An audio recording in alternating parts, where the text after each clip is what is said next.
Latin for horse, so I'm sure you can imagine that most members of the Equidae family are horse-like in appearance. Today we'll be looking at the names of 4 members of this family: horses, ponies, donkeys and zebras. But here's a spoiler, one of these family members aren't really family. To start with, horses. If there's one thing horses love more than a bit of hay, it's their names. A horse can be called a variety of names depending on a variety of things: its gender, its age, its parenthood status, its size, but more on the size part a tad later. The word horse first appeared in the English language during the 1100s as the word horse, yet its origins beyond that remain a mystery. Male horses have 2 names, a stallion or a gelding. These names depend entirely on the horse's genitals. A stallion isn't castrated, but a gelding is. Poor guy.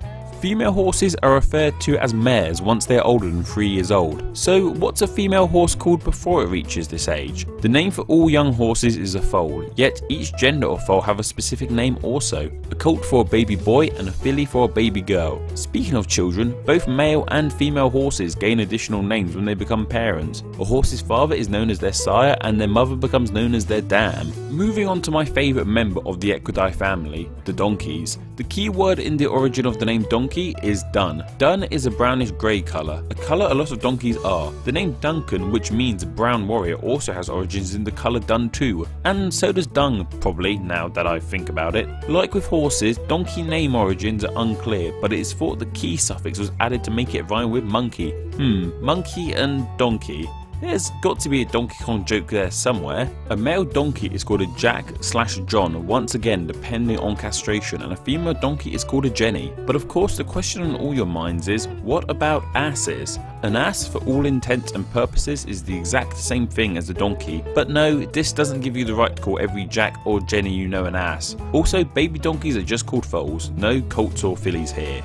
Zebra's name origin is thought to lie with equifurus, which is Latin for wild horse. Equi referring to horse and furus referring to wild/untamed. Zebras still live to this name as they have never been truly domesticated. Zebra names, however, are the exact same as horse names. Females are called mares and males are called stallions. Geldings are not as common in zebras, however, as zebras are wild animals, and no one should be getting that near a wild animal's junk. Babies are called foals, and more specifically colt or filly depending on their sex. That would be us done if we didn't have to delve into the world of hybrids. Mules are probably the most known of these hybrids, and a lot of people seem to think mules and donkeys are the same thing, but a mule is what you get when you breed a male donkey, a jack, with a female horse, a mare. A female mule is called a Molly and a male mule is called a John, which matches with male castrated donkeys as neither can reproduce. So what happens when you swap the genders around and breed a male horse, a stallion, with a female donkey, a Jenny? Well, in this scenario you get a hybrid called a Hinny. Then we get the many ridiculous zebra hybrid names. A male zebra and female horse hybrid is a Zorse,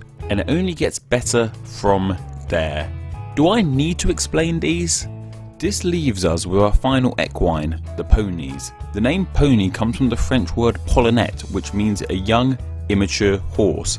But what is a pony? Is it a breed? A species? It's neither.